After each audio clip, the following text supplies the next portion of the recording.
Okay, ti yamoachi ama wo akwa Adom TV sunye sanso tie nka Asempa 94.7 FM na memenda dura na otwi na kadonhwiri mienu yi kopembe se nundu bebo no ye de ebrewo, but it's a special day today. Why? Because the new patriotic party, the ruling party, regional delegates conference womo hyase enra no emu womo de eba betwaba no womo regional executives womo bedi amayoko no animu no ahyase enti na no ya hyase no Nnawotwe ye kwa kopem se prembeto 12 noon solid and ye de ne bekoso bia no ye de ebrewo enra and a conference no hyase in about 7 regions. Let's say 9 regions, but central region and afei Ashanti region enra omen to me anto womo aba no central region because injunction eda so Ashanti region because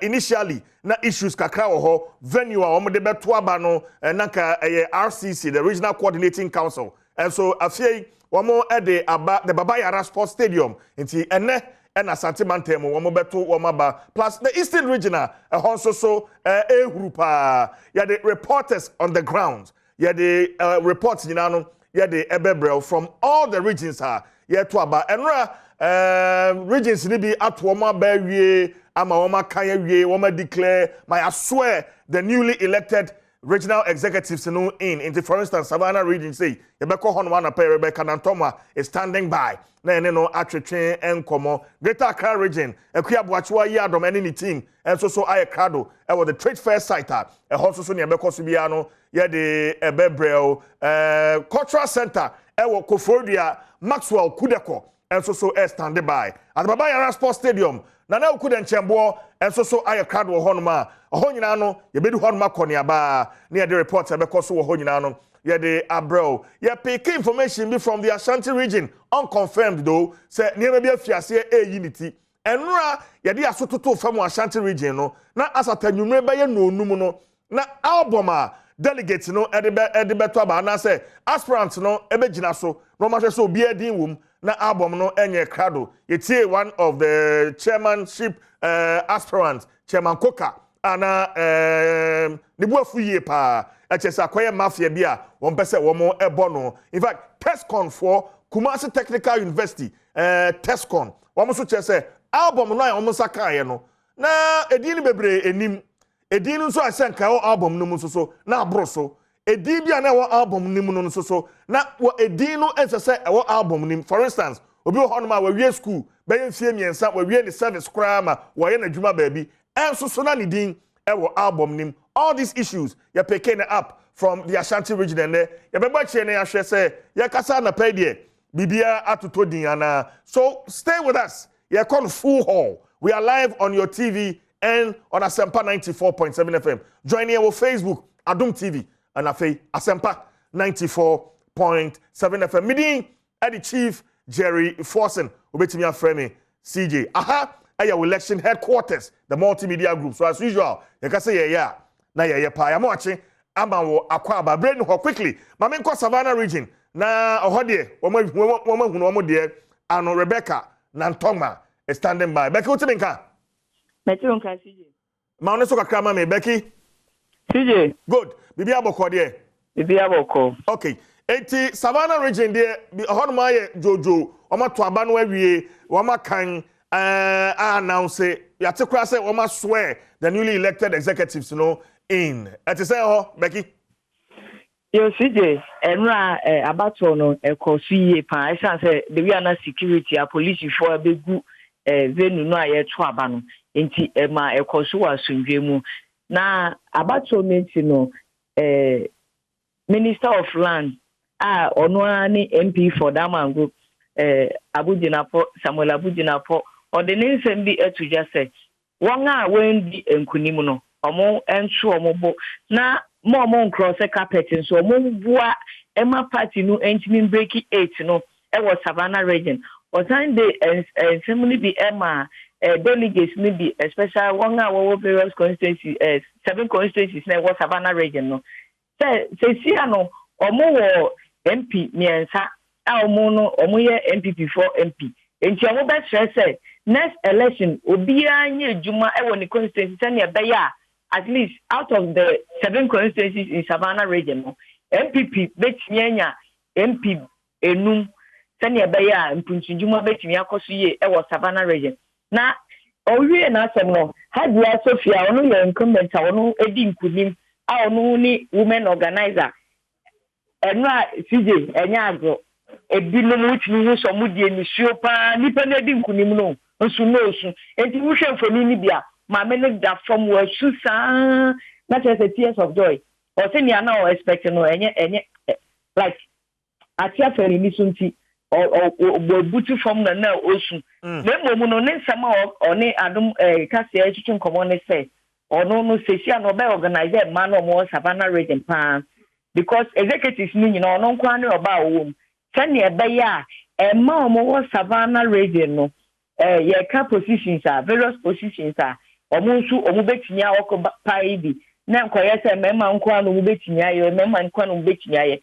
enti Hadia Safia Mohammed say obesre wonga wentimi ndi enkunim wo sa abatwe in particular because no mo ye nipa miensa obesre so munyina nkambom obeka manu nso abom sani ebeya come 2024 no Savannah region ma tumi no bi won a say edia DC ana say NTA omubetimi ede ama sankrofo no enti sisi wo bepie mo Savannah region dia anopei for abo white especially regional chairman no Suleimana Idrusu adodo no anim no Kalmonia abo white with omo cars won a we use motorbikes omo 80 wo Savannah regional capital Hadamango ni nyina ti no Kalmonia si organize Indomie free nti anopei omo beko baby a Indomie joint no wo so ko di free wa wo be di na wa ko di eni nyina no akoye enije na so obesre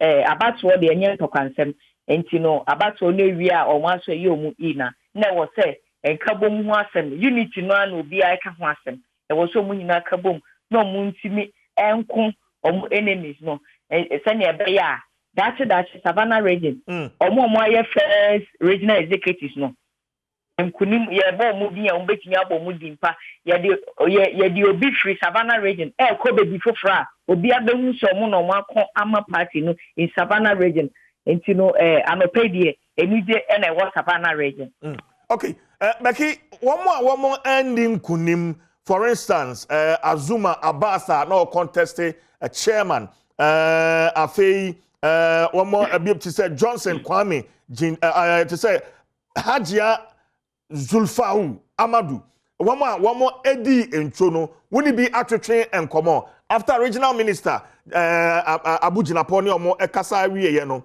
one more Ajim Kuguo no saying how are they willing to support the party moving into 2024 now omatimi breaking 8 in the Savannah region yo one di enkunim no CJ no kramini ebinumo ekasaye a special youth organizer Harris Abdullahi na dia ultra ne say omo no it doesn't mean say we ni omo end omo beboa won a wedi nkunim no ama party no etimi akọ nani senia omo esipe na Azuma Abbas ne ono so contest chairmanship na we nya bi no ono etrese ono de onika se bia nyame emre enti ono otwen nyame emre na emomu no obeboa party no senia ewo se oyi ni yi edeboa party no ma enkunimdie etimi ba 2024 enti latest support bi obenya no on the beboa party no na organizers no aspect no CJ oja Nana Kwame nipa wedi nkunim sesi a Savannah region no last time o contest ye wenya o contest eno create o contest chairman kra wenya na obe contest Abu Jinapor kra for parliamentary premise wenya ono ni some of the two ja o si bibinti the we are no issue no me kasa on camera but nin some of the two ja na say nyame mre aba enti saa nyame mre na aba ni nti na wedi nkunim enti won a wendi enkunim no obesre se omu embu omu se ebia spiritual na se financial kwa no omu mbu omu se na ebeya omu nyina betimi achieve omu go na omu ntu na chi nka se ma batwa ameko ye ebi ama say sika senti me support party ni dio anasa me cross carpet omo show na Kwame e kire say Kwame Aboade o kire say obia enwo assurance say that kunimdie ebeye omo de because Savannah region omo nyina eye busia baako enti so omo nyina akose party baako nsumu a e wo say omo timi ekita party ni mu yie na mo bi nka say me de mato aba menya makose mi sika bebre especially CJ unim say aba so edie amafa sika bebre especially wona wo tete wo brown English mu no enti no osimo bia ndwen sade no no mo so mu di nkunim no mo abi omo wo de ebeboa omo nuamu a omo ndi nkunim. Okay, eti afei Becky yansha results na eba no as declared by the Electoral Commission obehwe abatoɔ no eso yembom teto na afei yenja kwan Rebecca. Yo CJ results na eba ne from Electoral Commission no out of 7 constituencies now omunyina constituency dia nipa 17 na eba ye omunyina to aba no Alhaji Sulemana sesi a ono ne regional chairman incumbent chairman no ono nya 112 ena Azuma Abbas enya 60 ena vice chairman no ono post nipa ba ko pe na gina ye Abudu Amadu Musa ono woko ono post ena second vice no Haji Azofa Ukani no no ye NPP Savannah Regional Deputy Women Organizer onya 65 ena Johnson Kwame Jande ono onya 107 secretary aspect no Kani Mohammed Isa no ye Savannah Regional Communication Officer ena Harisu Idrusu ono no ye incumbent inti sesia no Mohammed Isa edi nkunim ewo secretary position no ena assistant secretary no Karim Bismarck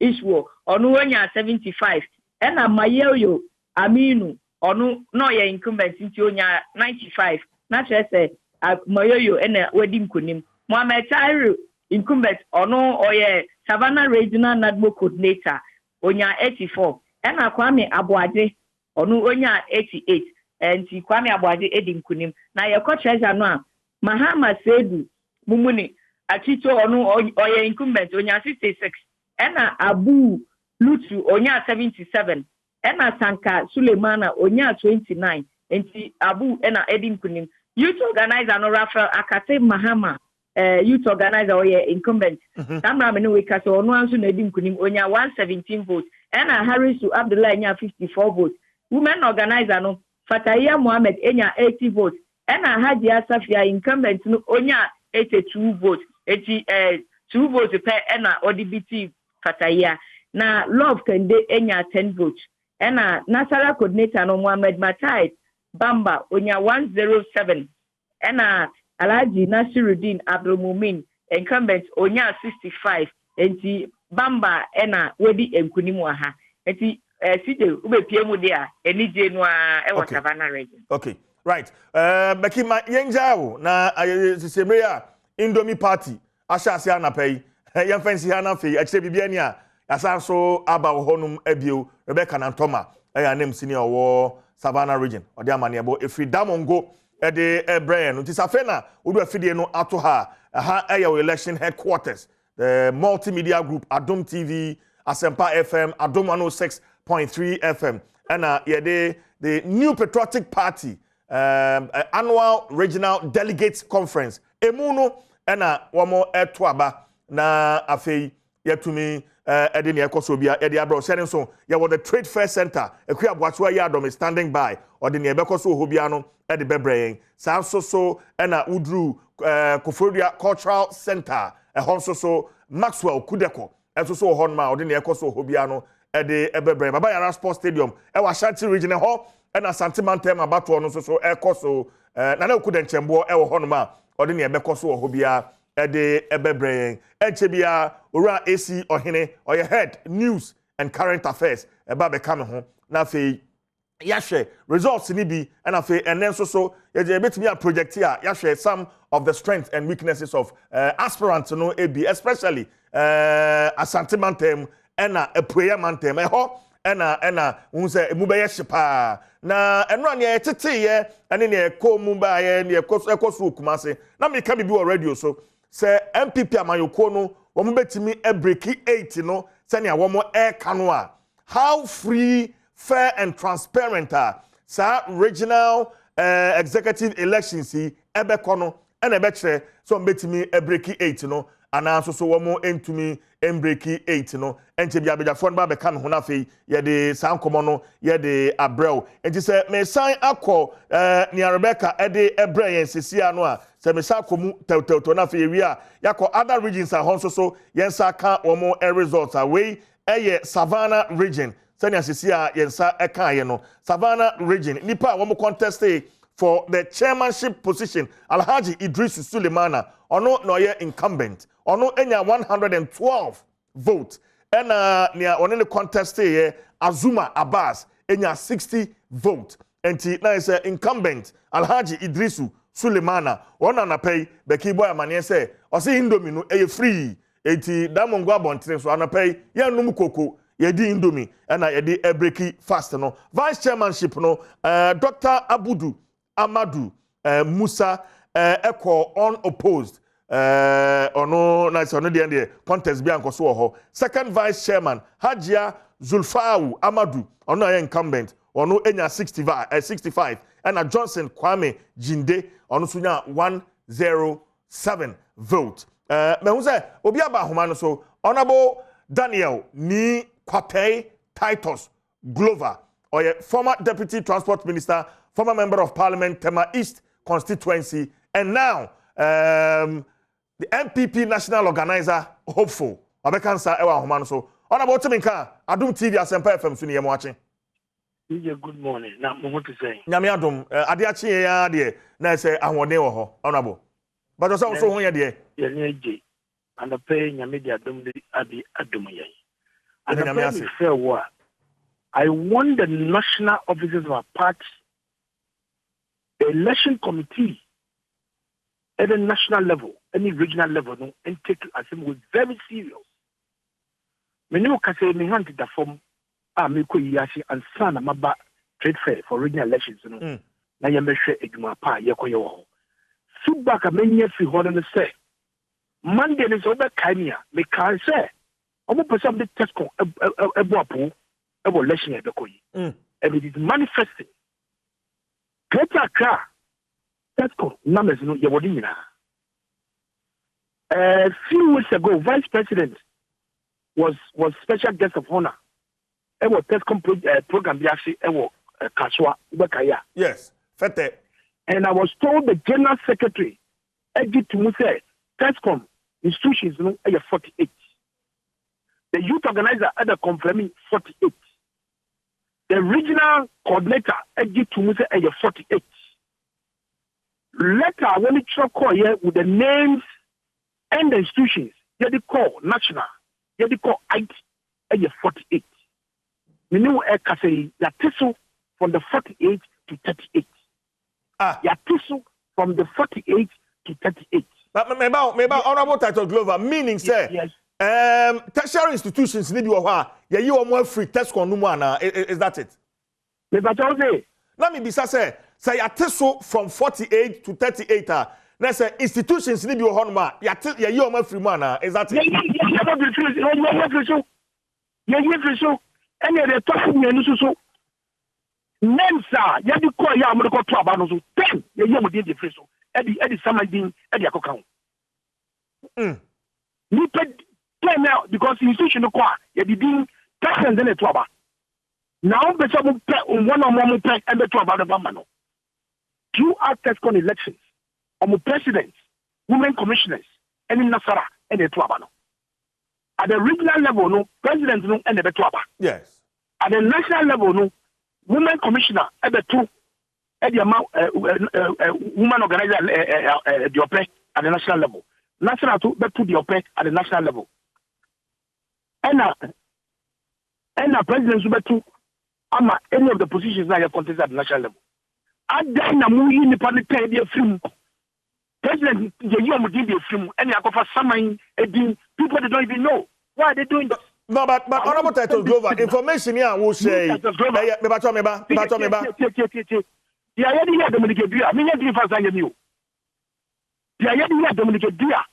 my younger brother, at the youth elections, me, let me say, I'm giving a warning. Hey.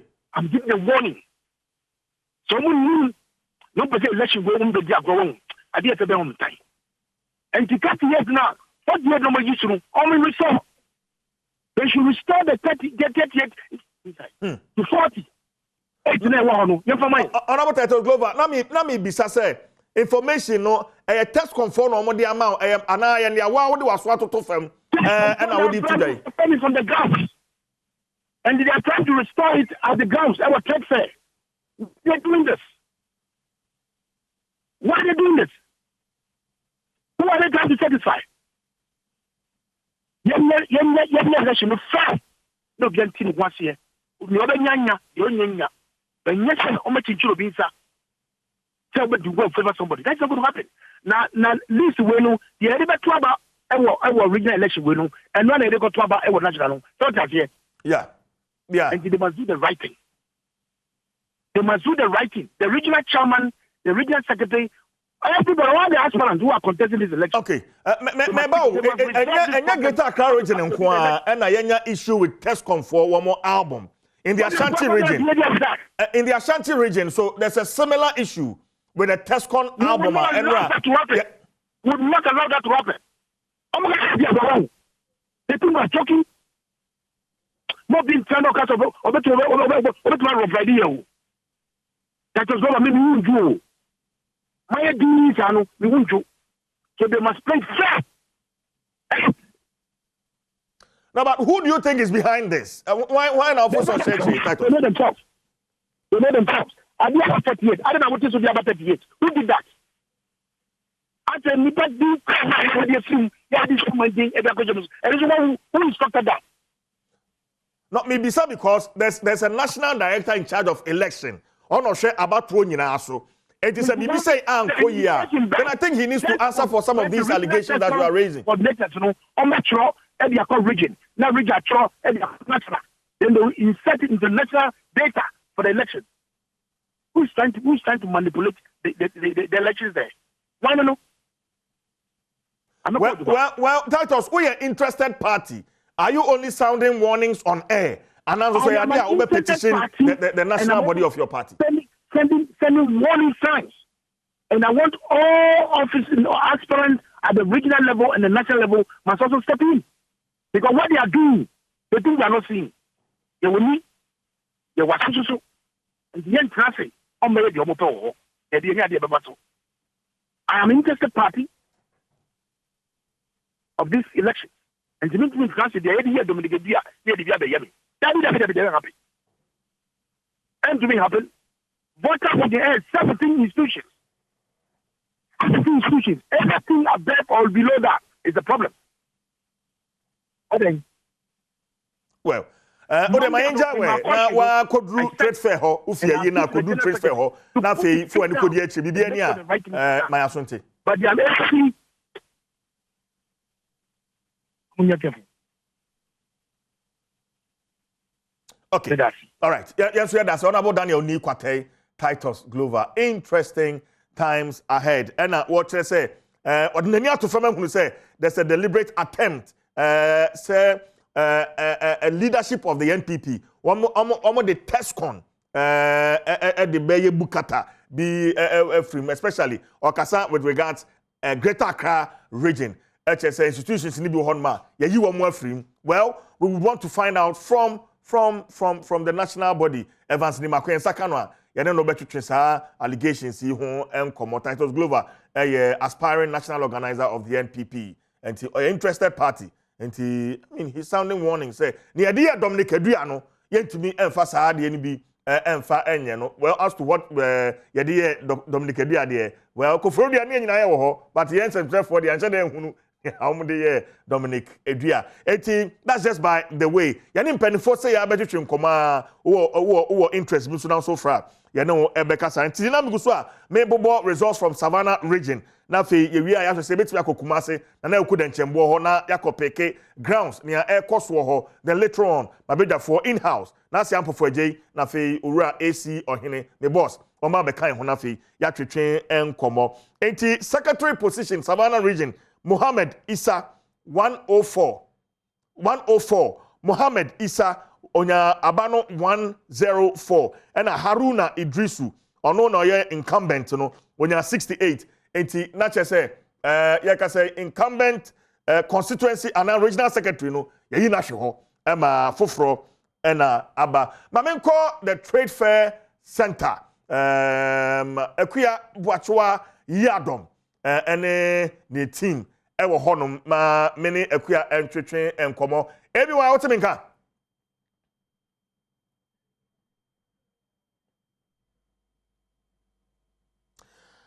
akuya buachwa Adom o mutia ye beti ne nka na fe ye ne no atwetwe enkomo live from the trade fair site yeah. Akuya metonka ehobo ko de ayo adom ya reremu a sabre trade fair baby adwumadie no ekọ supporting ehonomo na ye wei sene eye zoom na camera no ma position no ahwefo ehwe ye ne yetie for say CJ wo hwe machi a enkonwa a ye hyehye ne de ahye adwumadie no ase no uhu enkonwa no ewo machi ene enkonwa nkokọ ya enne mpanimfo betena so ewo ehyiam kese a ebekoso no emu no ye wura mu no ya hyase ya ye de constituency bia won kran ase no baby e wo se delegacy e wo ho nipa si ahenefo ye beto aba no wotena no ene enkonwa no ene sisi ho no mo ene ya hyase ene de enkrata eteta hu nti unya wura mu a na wahu se Ablekuma Central constituency na wo a he na wo se wotena se eye baabi ti se okankwe no fe na wo a baabi e wo se wotena o ma hyehye ne pepepe na ansa na ye bewura mu so no se wo hyase anopa medikan editudwa Adom FM so se wo hyase free baabi a asojafo wei na wudidi mu a de ba trade fair ha se ya posters akese ye boni ayi wotire se obegina no ti ye ne sesei no ne nyi ni se unipa kwa wa ye placard bi e wa bonten a wo de no be show ne show ye MPP amanyoko na transparency a ye wadwen se obegina no e na omo so kra ye omadwen se ombekọ national no so ne ebi wom ya posters akese na amamfo asisi e wo ha sei na dede no so de ene omo aye omadwen se ombegina obi yese wo wura mu a na ye dede no ahia no a na ese wo de ba o ba na ye di hia o ena bambo so no siye ene se baby amedan yakoi ye hwemachi kakra bo se asojafo apolisifo ene wonu mu agi adwa na wo bewura ansa na bewura ha sei no ene security no very tight ansa na abenya kwan ye wura mu aduru ha sei no je se ye de mi se ne ye de ensabo me ho ne ye wura me ha na ye baagi mu ye bo search ansa na wanya kwan ye wura mu aba baby amedre accreditation so de wo hwa metumi aka se empanifo no ye ba ne ensankan no mka che se ye mra ye bedura ene ye beduru ye se wo hwa me de na da me ko mi no accreditation e wo so omode ma no me de na da me ko mu anti na che se ha no accreditation no aye din kakra na CJ wo hwe ekọ ye benkum kakra isifo so na aye setup na wie no ene edan no emuso eti isifo boxes a omode beto aba ballot boxes no ye de asisi ho no mo ena naka wasi ya disisi ho ni nyina omugu so hyehyɛ ne ba akomienu eti organization ne de so hwese ne niam asi akwa very tight e wo ha say very very tight police for ye wadwuma electoral commission for wo inside abo ye wadwuma eti ni aka ne se nipa no bebo awuramu no waba na wo bebo awuramu so no wabewura ba bi a me wo ye a ye ma no kwa accreditation so we delegate so we can council of elders mu wo can patrons mu wo ba e wo so wa hyenso de no wutumi de kire se me niema me de wura mu niema ekoye ni niama kwanya mu watumi awura mu eti organization no CJ one thing I'm observe was abatwo yi mo ne se Greater Accra region organization no de dana kwam and ye bedu yeso dede bia ni many aspirants no kra no mi wura mi se nipa ni bi gina kwana no kra hu se bi o ka bone a ye beto aba no ama wo ho eti utim se ha de no akodi wo fa nipa a wo gina ye nim se e ba chairmanship position no a the incumbent ye oteso no okọ na owura afed boy so ene no na ekro eti nipa tu we ne de we remu nu yo betia we the straight it say straight say e be ye crooked no ni nyina ye remu awie ye hwe say ye secretary position no or die like also incumbents na bi eti greater Accra region de ohwe a omo ete so dada no dodo no a esan akọ eti na ne ye hwe animu ne say saa nipa no a wo san akọ no ombetena so esi ahinfo no beto aba man sachra ya bemu ewura mu de betumi aka se CJ organization no so far so good. Okay. Ekwia ya share dwuma de ya honorable Titus Glover Afre raising issues about album test confor e de beto aba e wo Greater Accra region. Mentumi hu it's too early for you as the journalist at work grounds but what picky information be album no various aspirants no woman saka at the saying Ekwia CJ yebeko no so album no say me ba ye nkrata ni padodo a woso to aba ne ntoto ya hodo no say me hwemu di a enka ne wo test confor no to aba ni bi wo ha test confor ni din ewomu ye wo council of leading wom council of elders din womu and ye wo delegates na nkasa so din womu a wo kan ni na aboma is almost 700 nipa woso to aba ni test confor ni din womu. The final album Momode Beto no and a menu who ye see ye say Jumo debt ni rano ye were electoral commission penia and ne will be the animal e wo ha say eti ma me ne twetwe nkomo ba ku mienu tew e na abefu nti abusuafo e mo hwe ya say ye twa self nye say bi ye twa me ni isi pani e na gina ha no eja mo akwa aba me jo so mini aba boko de Adom TV asempe FM Adom FM so enie enne ye ka se pani na isi ubesi wa na mu ampacho udi the same de Kwame Amwa Openi Kwame Amwa na enei enkrata won saka no nipa ebeto abayibie delegates no wo yesen voters ni nyina po then can voters ni nyina yesen echichemu ne say we are expecting 720 yes nipa 720 yes and omo beto aba no mesre wa boa ye ni chichemu kakra ni chichemu no delegates no yesen omo so council of elders ni yesen test confor ka ho yes actually no Abonu me right now, but the total figure number as to individual delegates, no Naomi any test con council of elders in the many individual ones, but total figure no and I'm right now because Abon Nakasano may change and Yamakan. Enyam meka wonsa woni yisi penna be abato so na abato no so ne wo se ka say ye be fa se na wo hu yisi for say ye bibia ye set wa ha no 8 o'clock yes na 8 o'clock na yisi penni wonsa nka aboma ye de beto aba na enye quite strange minim de tia me sanka ye ma di akire sabeto mama me awehwem say obi nam kwa so a wo de ba awehwemu ni say obi nam kwa so a wo ba wonsa nka ye na enu ntumi awadwuma a wo ye 8 o'clock ye beto aba 8 abo wonsa nka album ha wadwuma na wo be in fact you bo afi na bo pa say 8:30 it is timi ba na nkisate be say even 9:30 kwa no a it na set up 2 police stations no ye beti na wi police station na ma set na 8 I'm saying, of course, what it's at 9 for now. No, Pia said, why you already said, voting. No, Pia Kokutia. I think so within 3 hours, you should be able to sort everything out. It will be a bit matter. But what young to mean to Chimono, Mr. Wada, near one moon, just conformity will more mobile to be.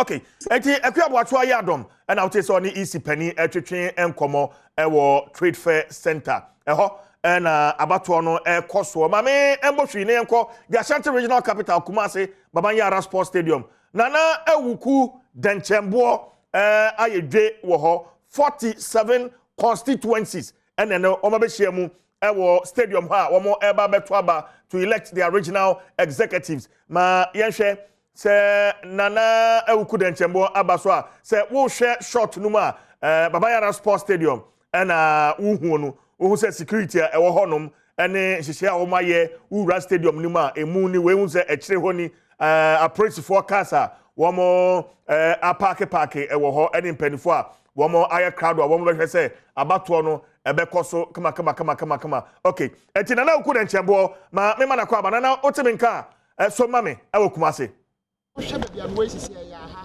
Baba Erasmus Tegibaha and MPP elections in Basona. I know what I say worship preparations pay for Eddie Guaquema, Bambo and 73 no, age and Nasu Eyepa. Now, Meba has say no, Nukreni, Abontin cry the chain inside. Abontino, the Denu, Ho, Hokekano, and Adiana Nukrenia was really Ura inside now, and I'm saying script near title Hanitino. A Hana Quaquayo official be a high DB Nukreni, delegate Nan, the Roma Kumako, Adia Mahua Nukrenia, be higher media ni ye pa, and say. So Urama o cardinal accreditation at the amount social media amapeja ya twa ho e kire se wontimi mpie enkwa abonten biemu enti sisi ana mababe wura inside ha say no de besi abonten bia no enya de metimi ehu biemu no kurani sa de ne de ha adwene pa anka nya hwi anka ye hwehwe ha ye twa ha mfonyini no na anka etimi apie ne ye twa mfonyini nso ni pegu abonten wo mo shijama wo mo kansem na gya ye tietie bia ne ye twa ho mfonyini de matiefo nanso ubewura mu ha si ya waka yenya twa accreditation na ese nya de obetimi apie abonten bi mu ene de besere mpanfo se sa decision ni de no kurani emwa nti se mbewura hai se bio na se manfa aduane ama na ekwom de me na mense me pia bonte akodi dia me pia ya ze de bekoso ha bia nya de metimi atwa ho mfonyini akire abusuafo ebiemu omomo ehwe yen all over the world nti no sanse san ne de nukrani regional minister nkasa nso gina ha odi nkomo ye ne bedi nkomo ne abusa no ne nti amode sanse hye ne ebaaye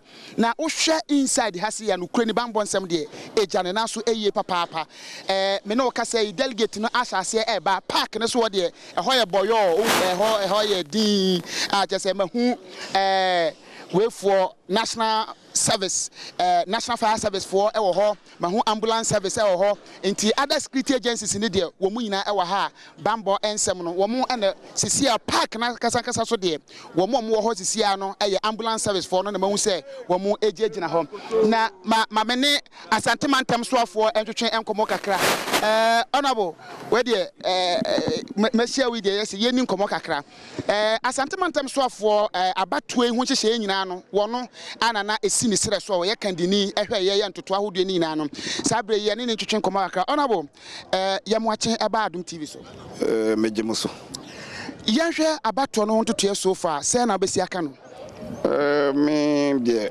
se me amehwe de so far de koyi ni momu na obetimi aka if say media me na ma hye nhyehyeye no enti yete say me ma three exams na me am say ma ake me ho it's not possible enti media in general no for now everything is okay but you will be the better person to assess the work that we've done. Okay. And yenchemu mako de di kan ha say accreditation ye de ma wani ye twa ho ye so wura ma wontimi mpie biem it is honorable say come de me amene dey.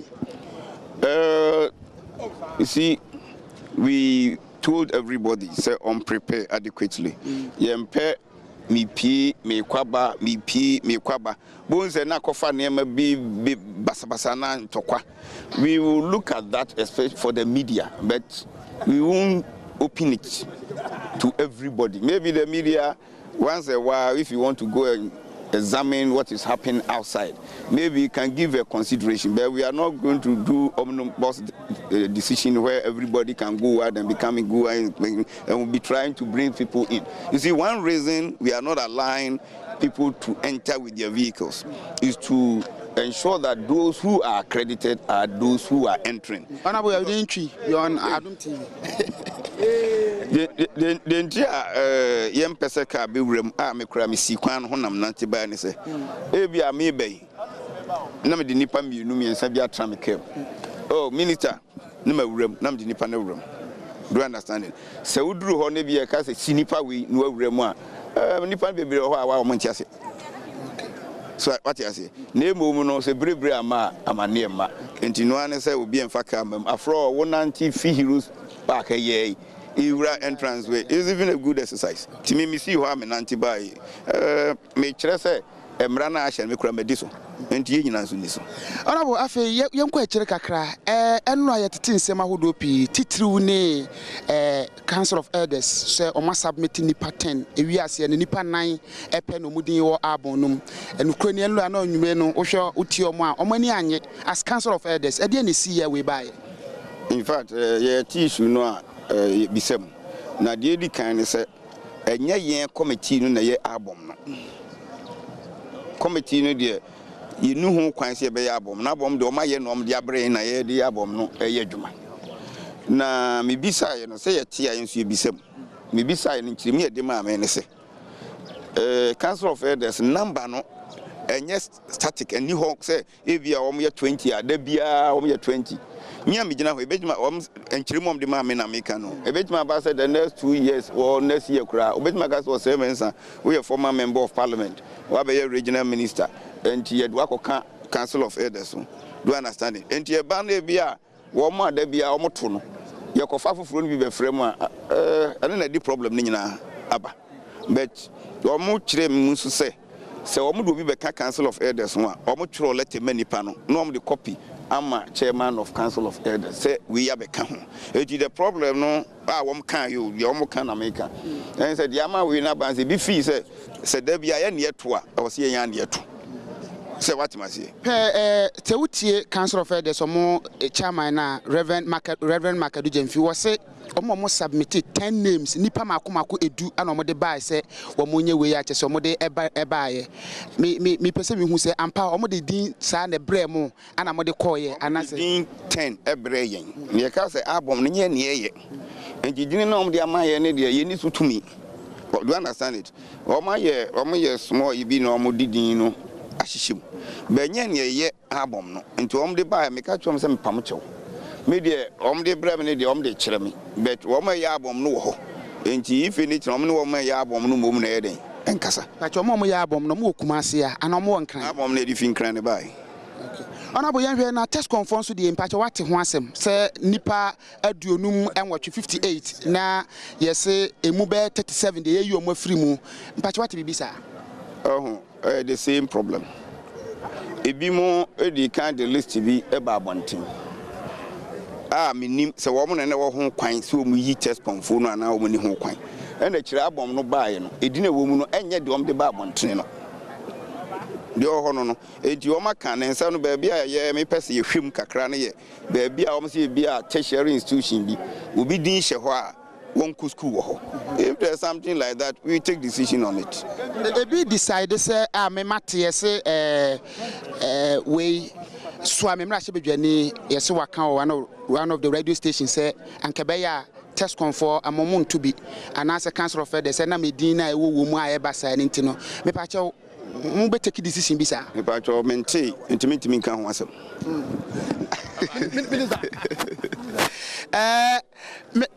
mahu lawyer John Kuma enso ewa ha sei enti se utie onyamfo sam no se mensa committee wono eda no na nensama wo ka no na ese abon na mpa omahu se enema bi akoso mu a enye nanso no enya de ono na compile yenti no ontimi nsisu dua ya tete se swamemra sebedwani onumyamfo na ede ato edwase enkebe ya test confor yi ade akwa yenkeni se omomomo eto aba no yenim de decision painful beteki our ground so asei na lawyer John Kuma enso our round waba hai na wono nso eja woba beto na aba ni bi de na edi se eja ye ne twetwe nkomo kakra ne ye hwe ewom se wodi nkomo kakra de enti lawyer we de ye wo live on Adom TV ma yensema ba mienu bi na ye ni woni nkomo kakra na ye hwe eja briefly ye hwe de onso wo hu grounds and the okay eti ya na musini lawyer John Kuma ni wono aye josom na sebedwani wajentia lawyer agentia anti owie na yeni nkomo kakra lawyer ye hwe ejoso bibia dadin na mobaye bibia dadin mu delegate conference amokoye bibia ye kama yes bibia ye kama pese break 8 no nkambomu and I believe so far so good and it's even reflecting in the region we share Jumedia Kosona so far so good as for mentally who has there and only democracy no we can we but at the end of the day no there's a system I ensure say all the disputes are resolved at the end of the day beto abanaya twaso it's all can break the 80 there mama nko na council of elders say ebe din say break 80 no de ekokosi because lo omunipa insia ye omafrim abufuo so almost a bedding, almost the court injunction, HSC, almost some of the HSC regional minister, no, or your Mokwane, Ukraine, we have better break 8 in the Equine via Sebe break. Sanima, we know Mina Kahumbi, and a bit of me break 8. Because who could break 8 in a also there'll be obstacles. And to the fact, say, one issue or another about up now doesn't mean say we are not going to break the 8. But we internal elections, I believe, say, issues be a babiano. You best solve no or domu, and yabutrimu. Sometimes we raise assembly here, we come and to set the amount for canon. There will be peaceful resolution to all the issues. Maybe break 8 also. That's our focus. What it means is say Neno before close of day, or see it me elected a leadership that is strong, that is vibrant, and will break the 8. Why are you now saying Rasabajani? We are you for Sayam Rasabajani, young heard the test confor air came, patch what the test conference and seminal. Now, what here? Yes, see a yini per beer from Mubed, you are and so 37. We okay. Test con issue every election year, but I think it's got to do with the provision in the constitution selecting the representation to vote on behalf of TESCON. And indeed, there has never been an election, especially regional or national election, this problem doesn't come up. But in all instances, near resolve. But like I've told you, they are normal. What is happening is not new to anybody who follows MPP elections. At the end of the day, the elections committee will look at the issues and resolve it. And yet the numbers say to about who represents the institution. And that has always been an issue. So, what is institutional representation?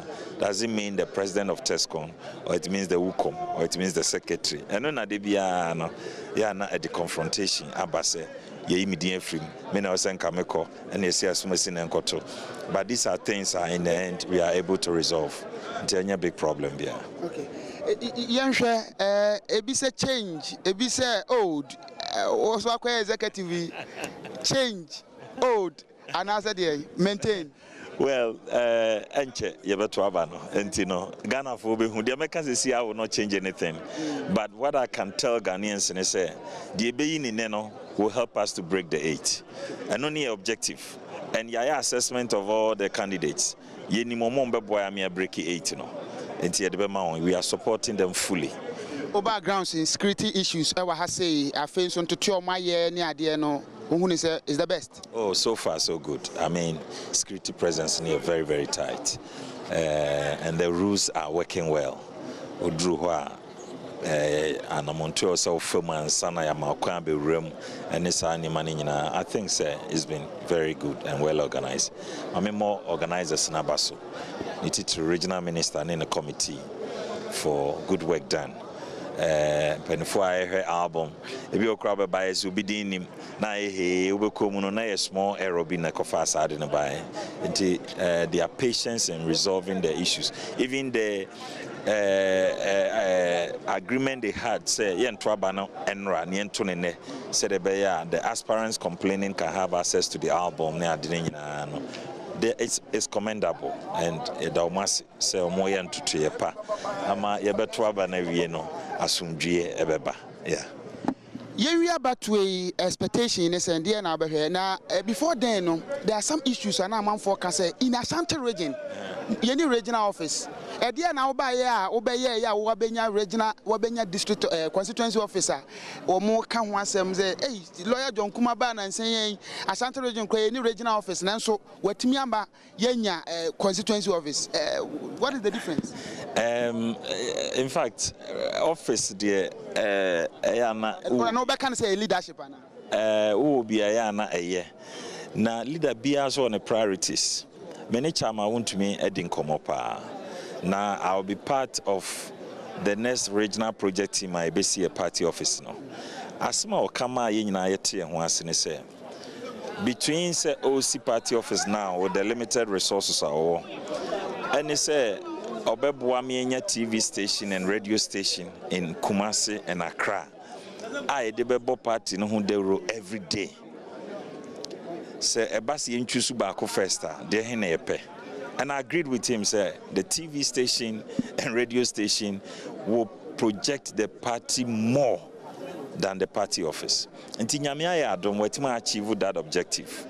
Wetimenya, Wuntumi TV in Kumasi, Movement TV in Accra, Wuntumi Radio, both in Accra and Kumasi. And every blessed day or projected party, according to the program, which I support 100%. I believe, say, the next major item or the bois will be the regional office, and the office serious and difficult. I mean, it's a matter of raising resources to put the structure up, and yet any difficult thing. I believe, say, what he achieved with the objective of projecting a party is better compared to putting up the party office.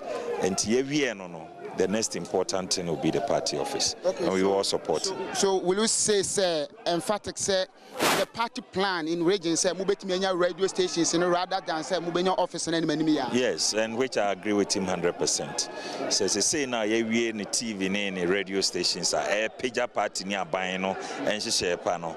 Say the party office in so bar. There's nothing big deal about that. And party office there, I want to assure MPP supporters in our region, say in the end we'll get one of the fantastic party offices in Ghana, in Ashanti region. Yentoa benwie no ede na wo hwe anim se ubehu ye ba betoa be ene se ye betoa ba na wie ede na wo hwe anim so behu pese me koso hu asundwe ni odo ne nkabomu a ewe yentem as a party no.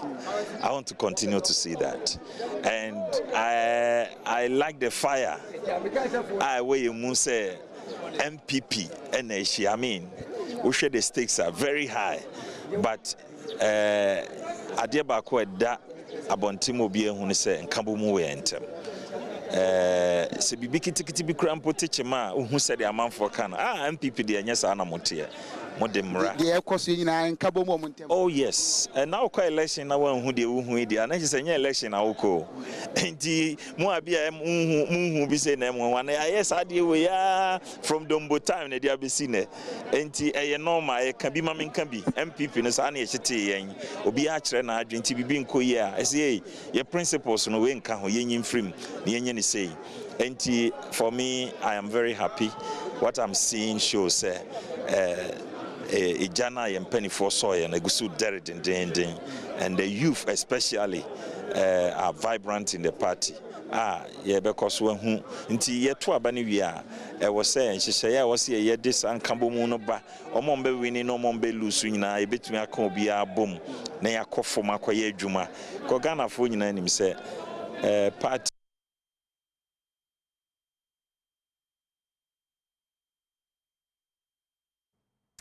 All right, it's Nana Ewukude Nchembo and a report from the Ashanti region. As we speak, after the 2020 election, 47 seats in Ashanti region, MPP, 42, and NDC, 4 seats. So that's just by the way of information from the Ashanti region. Mamenko Eastern region, Maxwell, Kudeko, Ayakrado, Cultural Center, and Abatono. Koso Maxwell Oteminka so mamie na fe boy amane e koso anapay Wasi ye mejo so eba Ufrodia Cultural Center are a venue of attraction Eastern Regional Delegate Conference no so before my anya ntia say all things being equal no kuno and Jumedi University here and so short time na aka smart be na no crabo and so no them who are delegates no do na enti afena one ma sasia o mu ba kakra penny be city ufi Kofodia College traffic light na so ura akaka obedu Galloway traffic light no obehu say amamfo asase Edio banners and how much on banners SCC yeah I'm about the rose be say because Samson house from now right from Jewa Lodge was banners I can say now official no na do site one time process on grass am say no who was and na the banners here near be now the all contestant on the lady as sustain all banner ade becho ba na ono so ne de kakaka de ba besi nche nti akwasa competition of parents ubana audience ana so hela so nyonko de mpanifo ma enya ne tie se ane ehu abesha amafo mu se terrorism ne ade enti no mpanifo aye ba mo mu ha nche ye pa baby dibedi ene kwaso e ba ni mu no se wuni accreditation abeya de so obewura ho enti post for na ebo ban awanum se sanso na mehu emrate bi a omo betia ketia wono mo so Ashanti de tuntum omo ne namu national security for other security agencies so in maintain ba mo sam there very tight wa na said the Ashanti in 24 million say Eastern region war consensus ba for 33 na enye omo nyina na ebenya out of constituencies, a 32 constituency entering into a banner. I said about one and can also Eddie constituency executive, and Maso obey and injustice constituency from one constituency and to me and take part into the rest of the 32 constituencies participating. We have Nipa Baku 21 and are more contested for the 10 positions.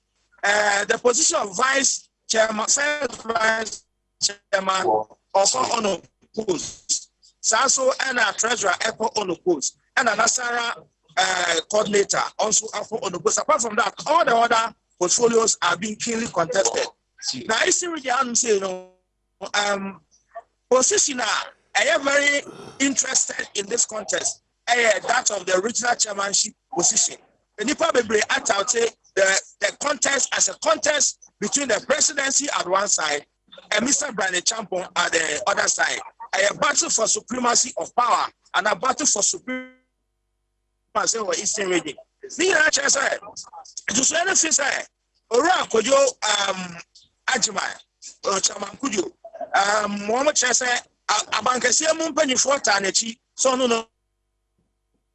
Ombambe chairman Saso and already of Coledo no Dr. Secretary, no problem from energy. The campaign no 50 and run I am a cabinet spokesperson say Eastern region and a party communication team members and no way as a trophy shemu say omo there as a party structure no mo for say omo e de omo ahode and omo BBI mabeta ora bojo kwa chechi na wetima babedi chairman sanso na ora jafkuladu and then crofo no so edisi akantam say omo so many abri pa na we campaign messages are so in the last few days ahead of an hour ora jafkuladu come on board delegation and say he has been in the regional executive as a regional secretary. He's done so well, he's worked well with the constituencies. It was just like a constituency for a money to me now. On that to a Juma on your head, say he's worked as a regional executive before. So around watching Jamaku also say regional executive coordination of the constituencies. And you know, why constituency Juma actually our experience as a constituency person. Orako your so no, I am former and I why police station Juma, I be constituency Juma, I be 4-time constituency chairman for the New Jabenoff into all that kind of experience. And I said back also opinion I can say, we have current crop of regional executive now. Almost supervise the defeat of 2 strong seats for the MPP in the Eastern region. That is a yes one constituency that supposed to be a traditional seat. Edema MPP, no, they lost this under the supervision of the current executive. Samson Akwetia, and so the regional executive area Lucy seat. Into a record, what you just say, almost me try to Lucy seat. The other one here say, almost the new people about because the success story is not too success and I say too successful until na new intino acquire chuma mencho hanum say na afiti am na say me kai no agrono ayi o ha say o ya vie shawe mu ha ya shawe and acquire opinion on that abato na no region ora obi amoa yabaye yatisa almost say easy for financial share. I'm told say there are some few issues with the voter list or delegate list, but at some point in candidates be on there. We are yet to be told. So I'm told that they are in a crunch meeting with the ECR, almost trying almost solve any issues all the issues surrounding the voter list. But apart from that, we do have very peaceful. We to say I'm not saying no Antonio mu and say omo bodo ndo twa de nyina or say chief ye twa film so that be kasa on betinti grounds no there somehow secured policy for homo bobai and other security agencies so homo bobai and him say enche bia no jumedi no be chance here best who rather them so them kind no delegates obi anyone or te minim say oma ba no share baby and as someone na mabontia I've seen a few former MPs some DCs so around omunya take part in the exercise and you know who bedru cultural center for there so far so good.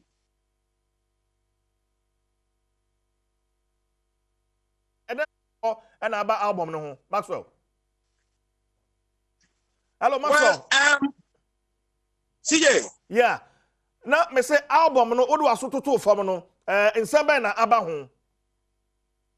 Well, the main issue is yet to be known, but I just me busa openi obi amwa say ka me person na twen komo kakra na there also na one so our issue there are some few issues with the voter list, but at exactly what the issues are it's not known yet. But obviously, say obi what I know as at Enra and say there are two constituencies. Who's a constituency for number 2 about a 17-member executive, 10 elected, and a 7 appointed. Those who are more appointed as deputies to, let's say, deputy organizer, deputy youth organizer, deputy national or any other, I'm told this in Kokoni soon constituency as at Enra. Now, constituency for our difficulty in selecting the deputies. And the decision from the regional executive as at Thursday and you made say. So I meant to me and submit, I meant to me and some differences. Now, Oma appointed the deputies from those constituencies and Katene and by 17 and far. It means say, Oma ye to mo swaba no wo pe na omo instead of 17 they're waiting for 2 constituencies respectively. And he mean say ebiana I don't know maybe na person Sunday share listening and I say bia any other person has issue with the inclusion of any other person that is yet to be known, but for now we are told that there are certain of issues on the voter list from the EC. Okay, Maxwell, my info see her for now. Now, just in case Honorable Obiamu Aba, Honor your chair for the Regional Election Committee, and your clarification be a free no. Ebesanso Aba Uhobio Maxwell Kudeko and the Amania Eddie Free Kofrodia Cultural Center. And a conference, air course abato na hwana air course in Ebesanso Akon Hobio. Adom TV Studio Sempa 94.7 FM, Adom 106.3 FM. Election headquarters. We MPP Regional Delegate Conference and a special coverage. The Ebre meeting at the Chief Jerry Force and meeting after CJ. My better for atlancy in-house, but my mean time home run a bar. I feel Yadin Commander so, and it will be at the 12 years.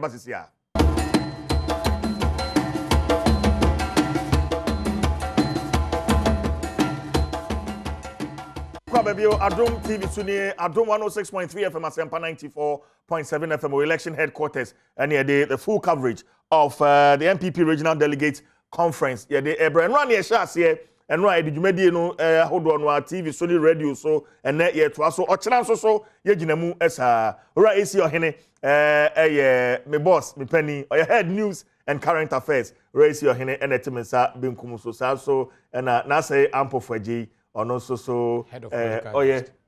Head of political desk. Head of political desk. Nana say ample for G and so yeah, dear. Papa, I'm saying free so. Now, yes, shall say free Eastern region. Me say, how do you information? na Maxwell ede man say as we speak constituencies say sumum na fe nkoko nipa bi say omo ba album nim omo koto aba no batuma na pa nyina no omo ntimi ndi say adwuma no ene za obeka say sumum say medie mo pa sumum say odie mo pa ntimi hu ni ntia deputies say ye de wom din eba in the first place ombe appointed deputies no na ne tozo me no wom de wom din akoka wom aya elect wom say constituency executives no ho na wi pay na fe wom de akono achesa sa na nkoko se nkoko nso ko we ho so ye medie mu sa enwa kakra senia yen nua ne sebe yen somafo Maxwell Kudeko ekan o se eye no se jamanu ntina chairman obi amwa kan se almost auto ne ma bi e wo isi aso ye mpani se ache na emu ye echen bebu nyina de enti se enra na jo anasa no pe kra na omotime wiewie ne ma osuhum ne nkoko a ye behwe kwan se omo di ojaso de bekwa ka list na wo ho no ho na fi bibia wie peye na omato mempa ebo ni se test con how na bi ni apue mante because test con apue won crime test con apue ewo Ashanti mante apue wo Western North apue wo Savannah no mani ade enye example students edi akotin wo political parties ni nyina na kokoba se wo mo list mentime ho ase doors wo mu a enye so hum de no nkoko de no wo mo hwe na wo mo nso ana se test con how nso so ewo apayment mu a wo mo hwe na wo menye baby aka nyinara obi biara fata se oto aba se oto eye ne civic responsibility na san ye ne right na so die so kokoto so wanto ana odi na amanyoku no nhwambo na eye ne right eye owotumi nso so nti se wa mana wankoto etia enye india mrakra na wadi kuo no nhwambo wa mana nkoto nso wonso wadi ne nhwama nso enye wonso wa ne boni but the issue of Tescon enra yene gift Lisa Anaman or your president for Kumasi Technical University education commo she raised issues say one album no as atenra no omo saka no kwara so omo saka no WhatsApp platform so na wo munya bi hwe omo hwe mu no na obi wo hon ma we wie school be mfie miensa ni a wo ye na dwuma kora enso ni din e wo album no emu and then again ono kora wo ye president kora Tescon president kora ni din any album nim and pay shan commercial titles Glover and also raise issues say one more picky information say greater Accra region so one more person use to Tescon also it's trending and that should be a cause of worry to the party as I say her party no pa yen po ye we chiri say the ubo for yen po ye we chiri say timamu for na say high e san say political party be any o ma private institution enye private business eye quasi statal institutions oman no ewo interest room oman no kura boka wo ho esan say electoral commission e ka ye bo ho ne ade nyina e bo political parties na taxpayers money titi okura na enche bia e me ka very jam reso na ye yisika etoka asema political parties no until we have every right to talk about the political parties senia ekono enye ne papa enkan say sa amanyuko e wa ban mu. As for them, we have a direct interest in what they do. Bibia umbe bia necessary a hian. O my idea when you money at the end you about your year, the must over and crying. Senia a hot na uhunia sabi ojina crassa and traba man money at the call me ye ni orderliness war.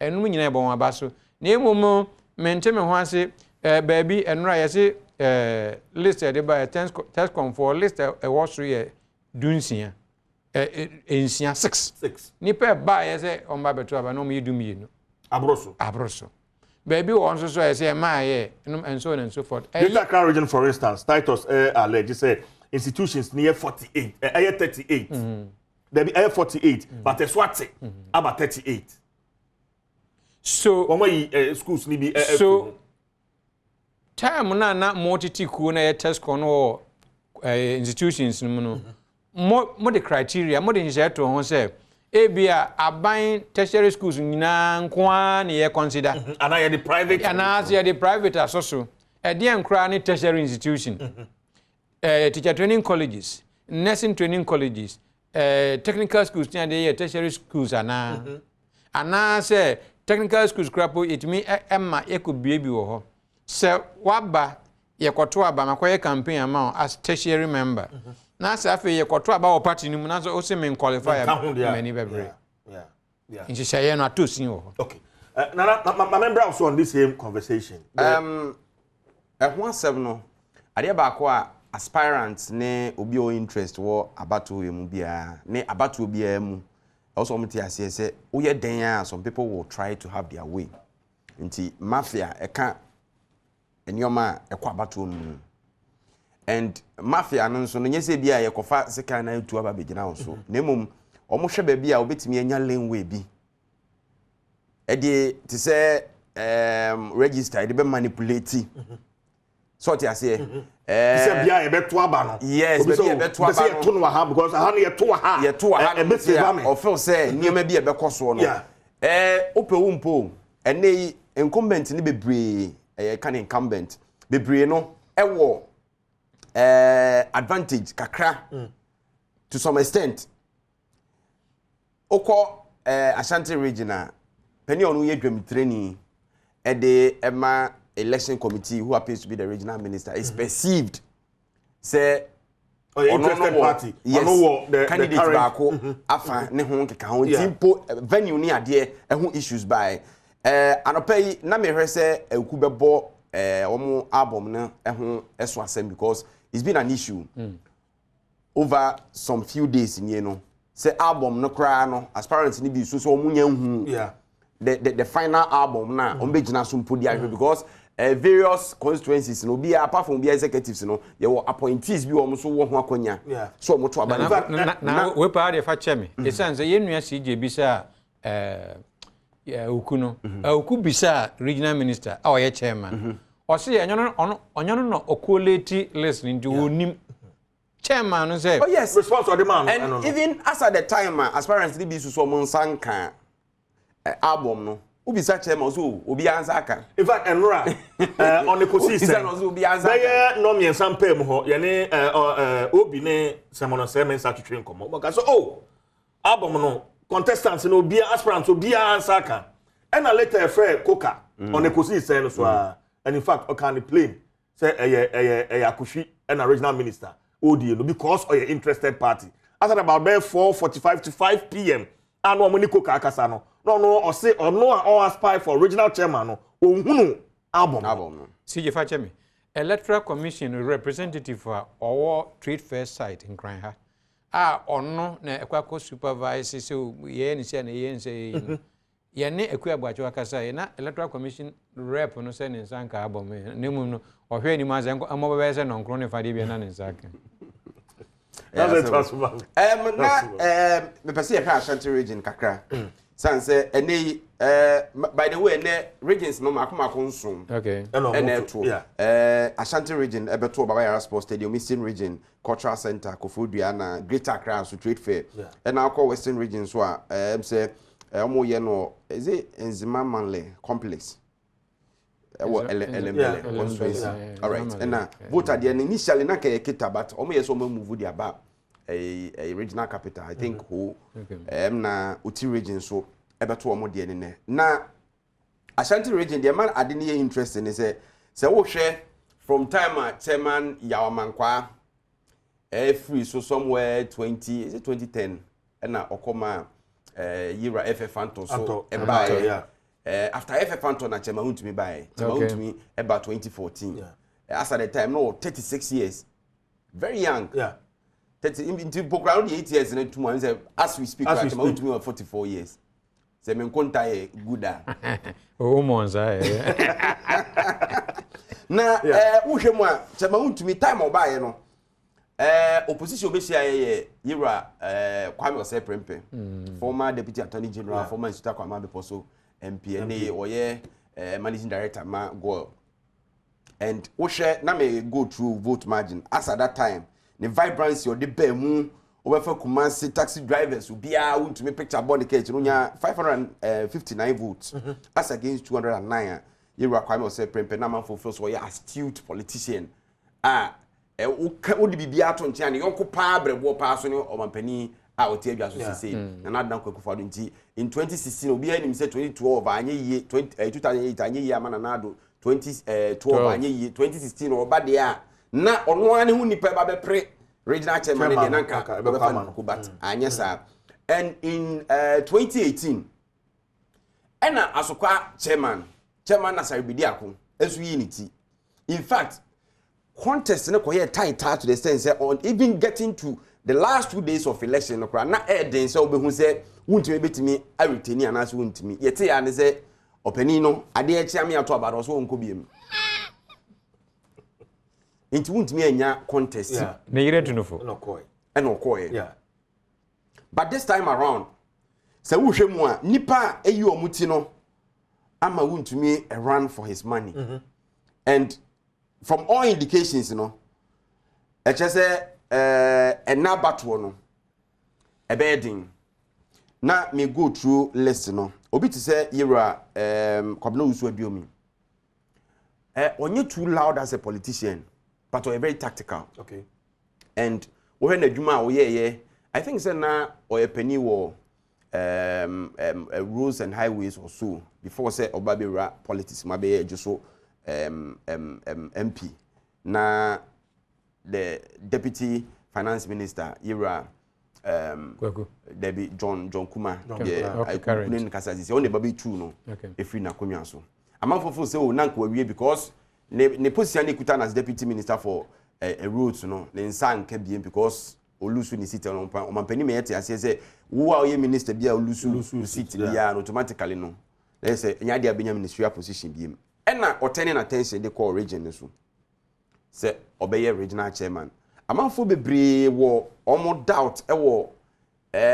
ni capabilities ho say obetima ba be regional chairman but ono so de ne de na mase din onya loud too much nipa won seda ehunu na namonto ye Kofi Adom bewa but okasapa so transisi as one udi nkomo a one we be convince you and or some confidence bi woni mu a on the grounds polls aba from Benefsen there from mania or Kumasi Technical University something smart is it Dakon smart or so mo de omba yen na ni nyina obi aso no na are but senior we yen hunu chale obi anim de oba de ntime bobo ni nyina so ne say numbers na apie contest ni mu no especially chairmanship no ebenya impact kakra ewo final results no so because say untumi ye incumbent na still no or strong na ubenya strong contenders in chairman or den ho apia as about 6 months ago no erected ne billboards before say MPP beko national annual delegates conference wo Kumasi okay say last year before Christmas yeah. As at that time ni na ne billboards e Kumasi o erected ne billboards ja obi a e Kumasi nti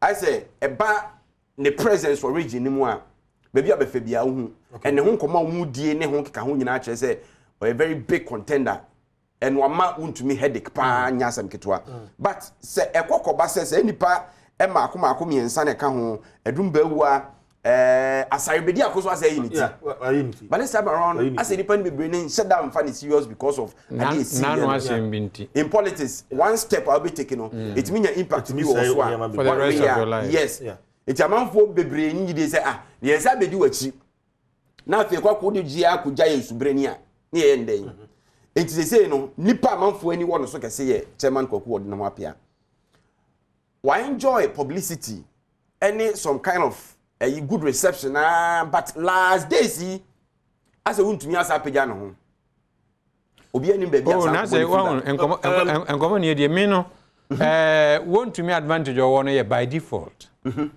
now holding yes or a dynamic and African politician all those things all they are not to change near em say betimi aboa no pa no default the just in free on ho it sounds say contenders no woma ahoden no dozen say we last one you cry free more mienu very strong by your own account and I say miensan cry very strong it sounds so more strong na likely so more pull votes e banisa na mumu ache votes na mube pool no ye non-loyal untumi support. Woma yo madwen say ye ne yempe untumi.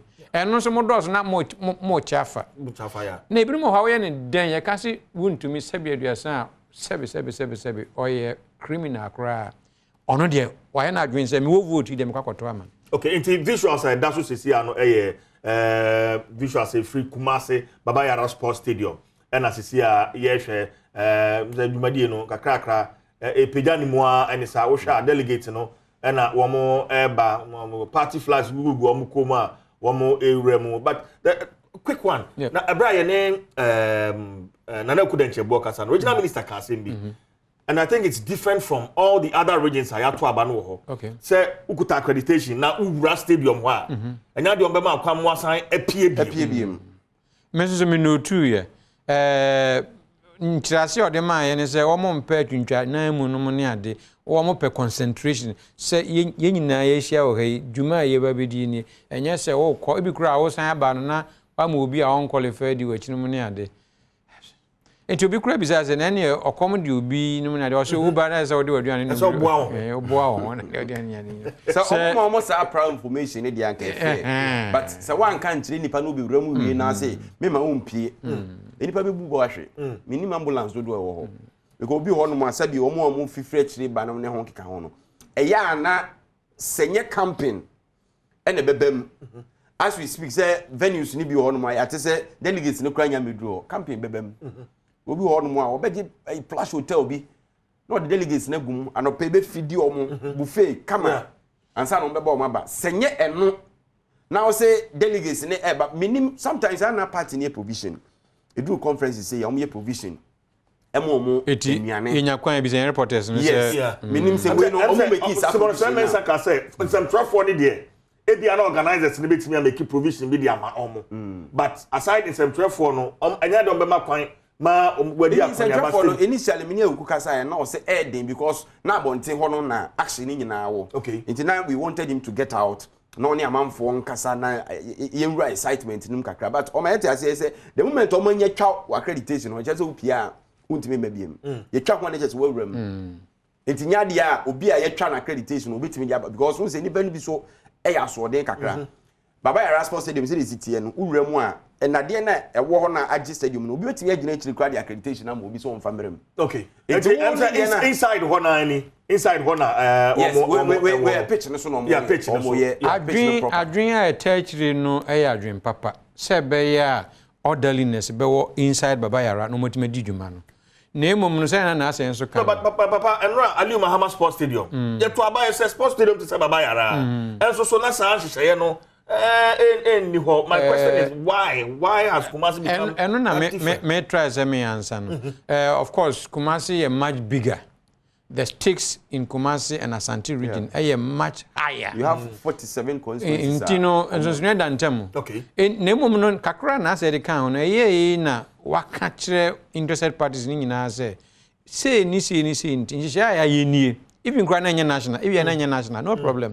Nemo Ashanti region there ntisha ne say obe wuremu a ye betwa ticket no ho. Wuremu a umpie bio. Ebia yebeto nsu amanom ne ade waduane de ya fabra bribisa nom ne ade ses yenim se yenya kwan a yemisa na okudenjemo se bribisa ni ho mum na wo se me ba beto aba me maye madwen se ma beto aba me wuremu me mpue bio se me didio se me ni dio nom ne ade a sinto okay yeah Eastern region koma Masoku de kode bae no say interesting quite interesting okay stating emphatically say akwakoye contest between the presidency and Brian the champion. I don't know how our terms are. That's a paper. Now, can we Ashanti region kaka. Okay. Now, if we are not about all right, no problem. No problem. I think that one of the issues are Nnawotwe Chairman Kuka. Promise Chairman to make before 2020 election agenda 47. 47. No, and went to me ambassador. Some person will break 8. No, you think delegates will still be a last minute say na work no e bia between anopayampo ko je say obi ba ko gina ballot box no ho akoto aba nyama be betimi asesa but some person break it no hwe modern a chairman wontumi e boy a you think they will give him the nod to lead the party into 2024 it depends chairman wontumi won style out the na dwuma but okọ Ashanti region a un say Ashanti region MPP party no omu fruma Andra na may go through the list of mpanimfo a sebi omu gina santimantema name na omu esan ye abra ye forme MPP party no se founding fathers no uhemu a akrachefo nko a nana edu asabre Asante Achim North Kwasi Jiabo Asante Achim South John Ejekum Kufuor a former president. Yes. Only Jinamuma Achima for William Asafoje Amansie West Kwakua Pia Kubi Amansie East Uswa Free Benson Adansi West George Apia Adansi West Frank Uswa PJ Hafano South Nicholas Kofi Nyantechi Hafano North Akwasi Chere Seche West a renowned contractor Mikrum mana afei Kwasi Champon Seche East Kwasi Osei Yeboa Edra Seche Dumase Yabewa Efija Seche Yabewa a former Kotoko a CEO. Yeah. And I think it's related to their contested Ashanti region chairman ya Muboni the Bewa ya or not so Bewa. Yeah.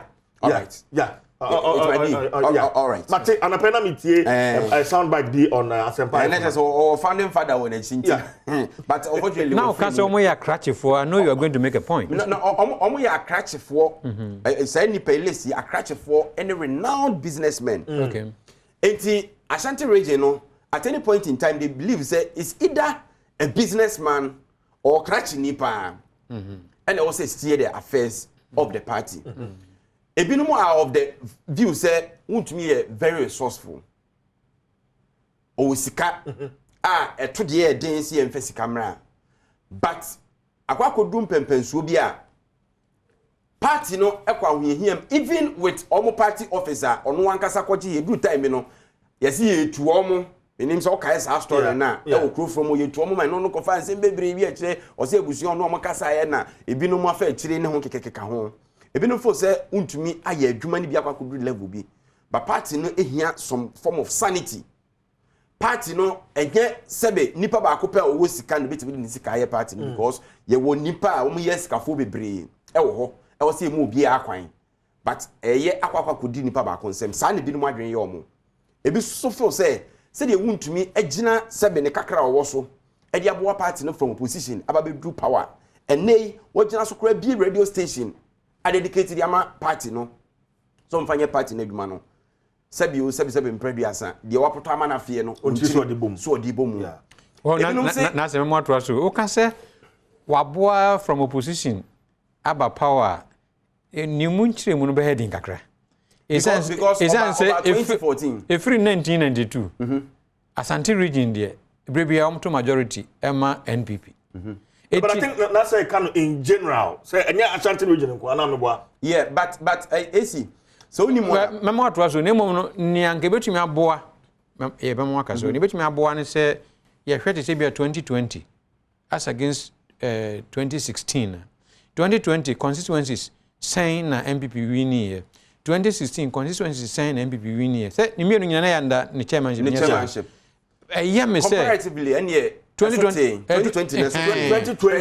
MPP were 42 seats and NDC were 4 seats as we speak. And so 16 NDC were 3. Yeah. They've made a net gain of 1. Yeah. Yes, because they make opposition to power. So in 2016, NDC launched operation based on 1 million votes in Ashanti region. No query. Obekaya, but they couldn't achieve. Omunya a little over 500,000, getting to 600,000.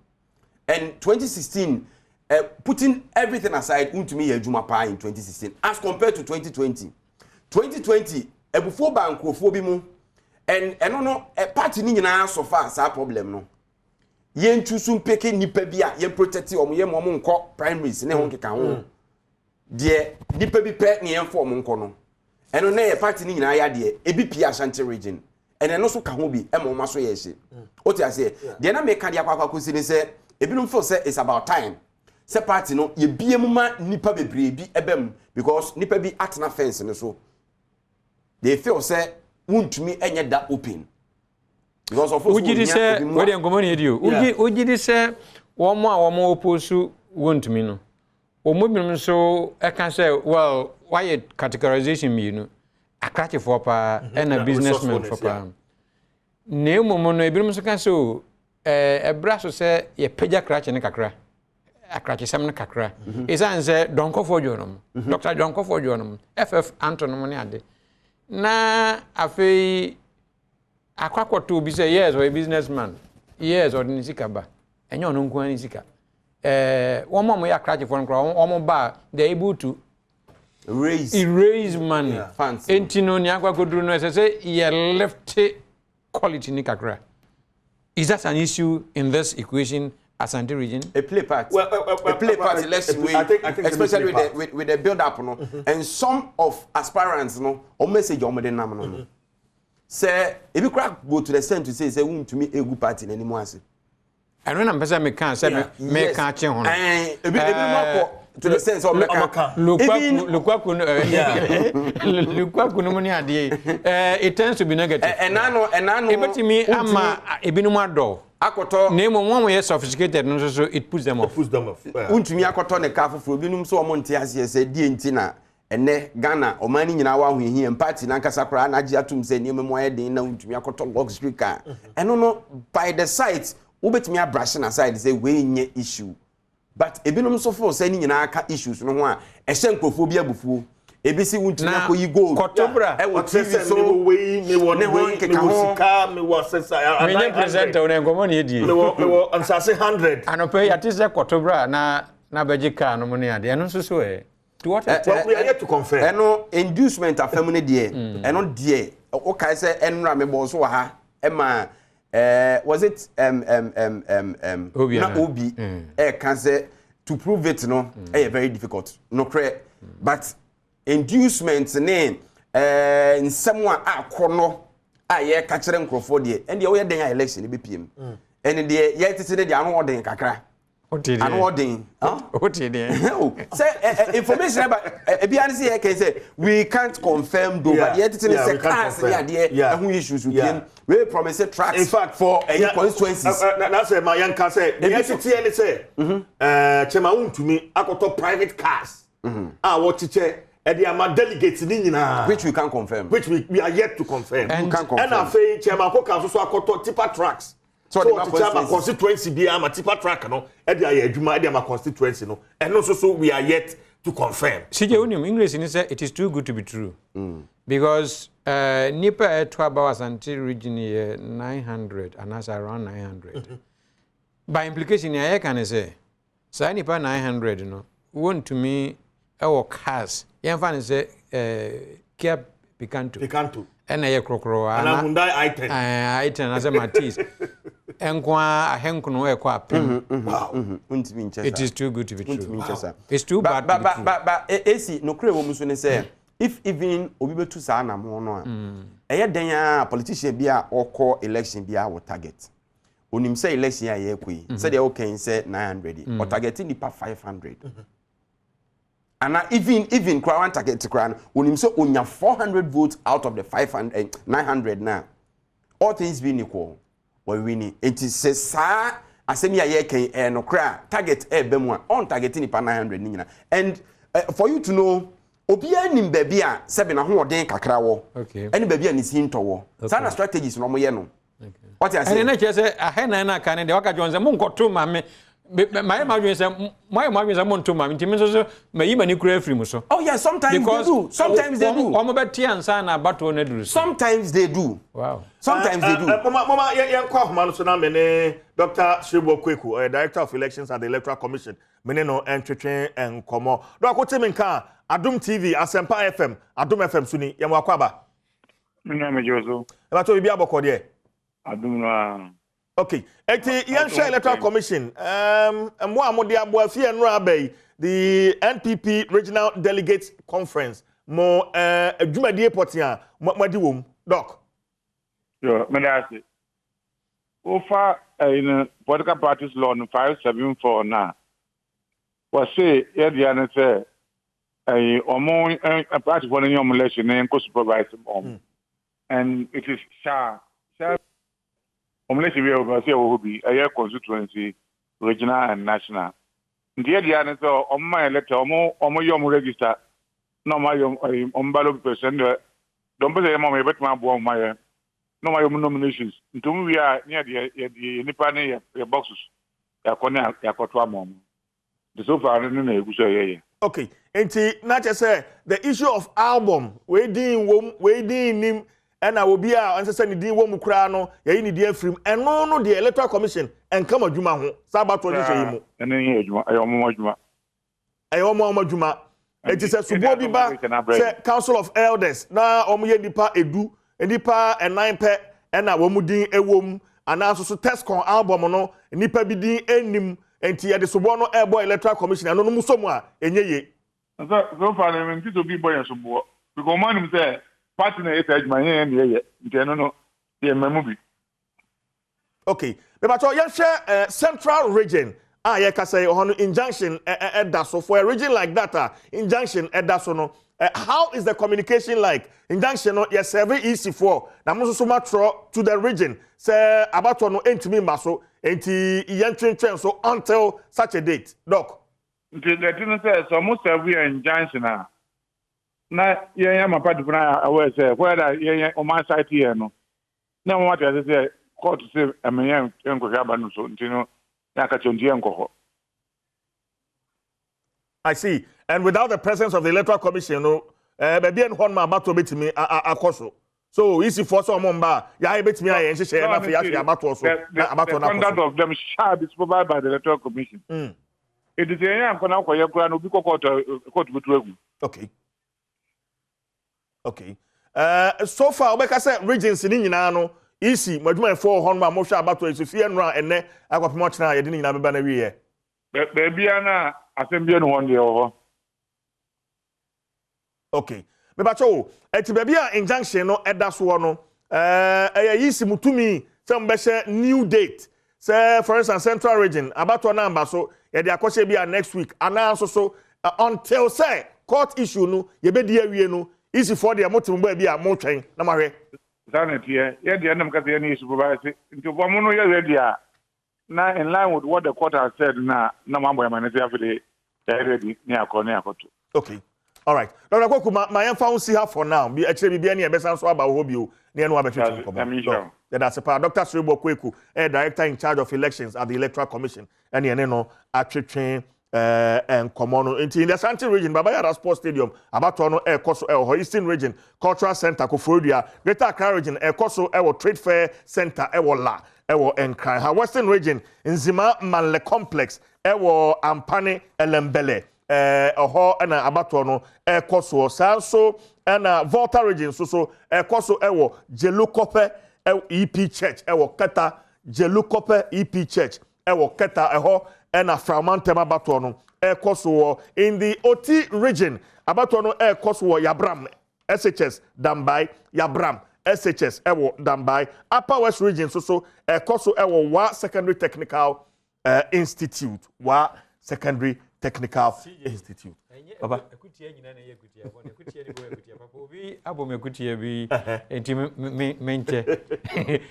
o me dofo bi ba o de abase sumfo eyom deputies e ma om de ko enti no wa update okay enti ne tie ne se o hwe deputy Nasara coordinator Bala Abubakar deputy women's organizer Cynthia Jiwa deputy youth organizer Jonathan Odonko Deputy Organizer Francis said, also my yoma time ben no you. And because and it's very important. It's very important. Yes,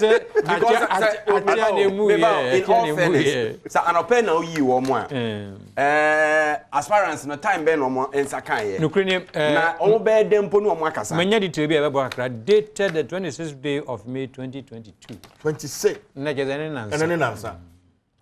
Eye chense Ebema Jumadie no atwape. You don't put it into stalemate. Better late than never. Yeah, absolutely. Yeah. Okay. That's no anu guso a o kasa. Na ye call ahoma no so any Dr. Sribo Kweku ekotwetwe enkomo. Yeah. Na Mamene arrivals ne mako. Ehu hia pa. Mene no entwetwe enkomo. Director of Elections for the New Patriotic Party. Evans what teminka? Already. Hey. Nanti who Ghana ha Evans ni mako. No, ma me say yes we to cry. Me o say yes me to cry. O mo ni ati say o transfer here. Evans. We be able to there. Oba de ada ma here so. Yeah, the nyame ase. But wo ye monitoring ana. Oh, na me check for any omomo hwe wo amantan nyina. Ebe dem pass new patriotic party yeah regional annual delegate conference. Na ye dey se egu akwam. Na enra ye shase na ye koso no. Na ye beka se office. Ye nyen hise ya ye dey monitor. Ye need the chiri pa. Okay. So far, yan shase fi enra the 7 regions are etumi eto aba no feedback no et saying per the monitor na mo ye Evans. Oh, you better party for nyina delegate omubaye conference. Electoral commission share my battle no course Ghana Police Service Bambo Shronkwa omode baye. Any media for say the money DHA ebo into ama dey yina amantan yina say the akoso kama. And no I have a reason. Nyamencha de etumi eye omo conference omo yi omo executive akoso boko sanso na bono east enso eye omo de pepepesa northern region eye omo conference ewo tama baba ya sports stadium savannah enso eye omo de north east upper east and western north so far the makase e course no party eniaji at say nekra na sise egu akwam ne se omo ya hoboa na osenya mpa omakoda nyame ase. It's been very successful. Okay, but yan share central region esen kenra omo to aba but injunction that so sign injunction on national muso musen. Oh ebrea buy no na nye brepa by new patriotic party edim na no so. Okasa na nye brepa out musen Evans bato.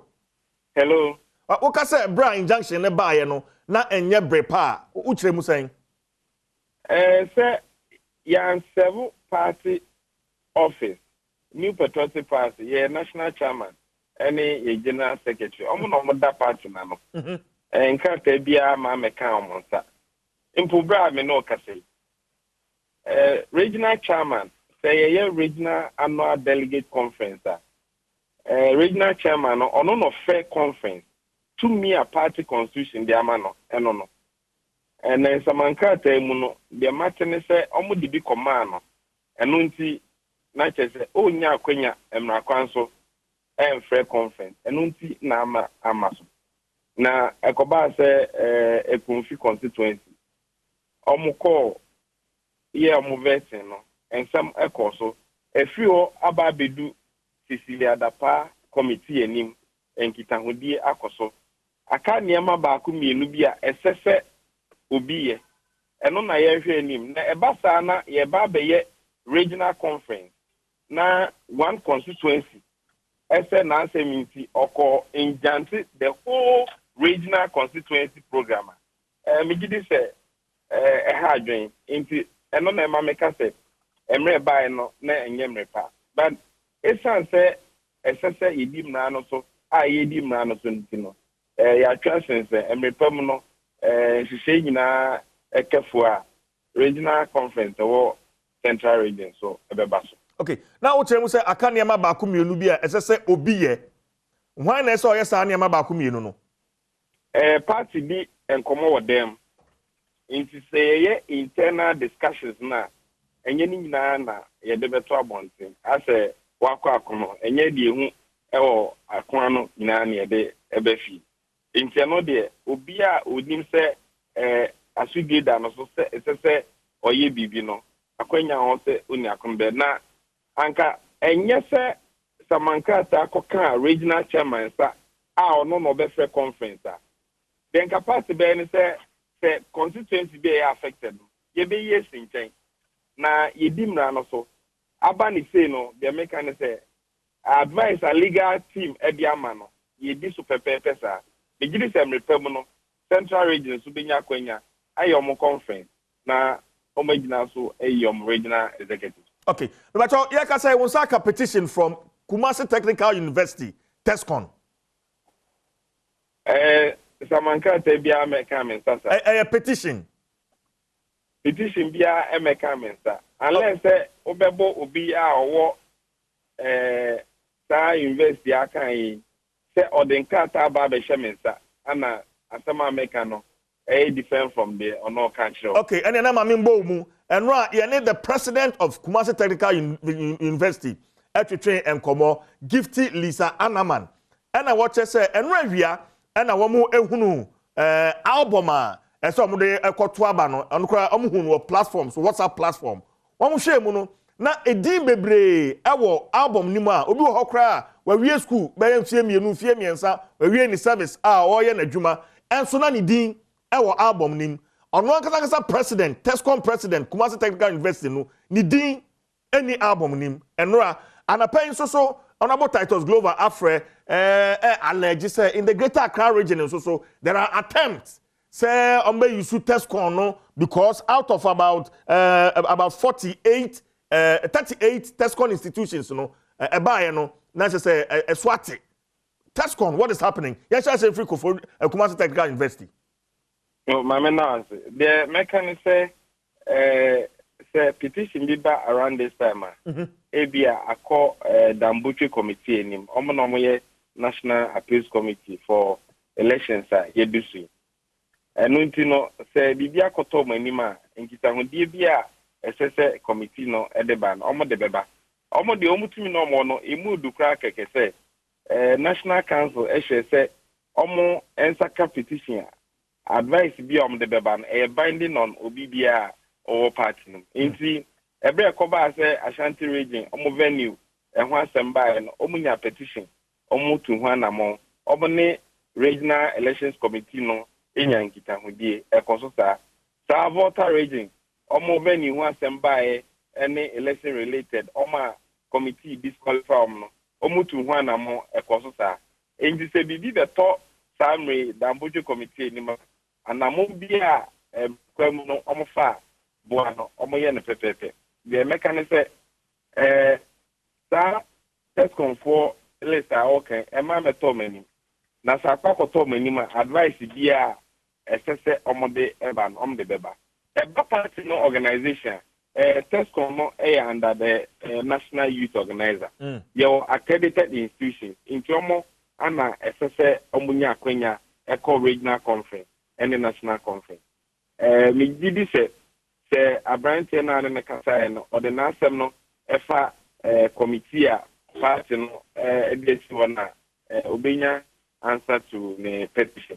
Okay. There won't be say me honorable type Glover. Say or for elections ni bi or Greater Accra minim. But are you interested party? Hello. Evans, are you interested party? Oh, okay. The woman say, Lista National Youth Organizer, Edema IT Directorate, no, and no, na ecosystem so. And no pay many Greater Accra, Omo Regional Secretary, Ura Paka, Akasa, many Director of IT, meaning na I conference. And Kitahudi Akoswa. Accredited list na party no e de yejuma. Okay. Obi ani akwanya se obetumi akwakofa obi a onim ababeshem. Nti ye be se sa pepepe ne say ebia no bi enti ase.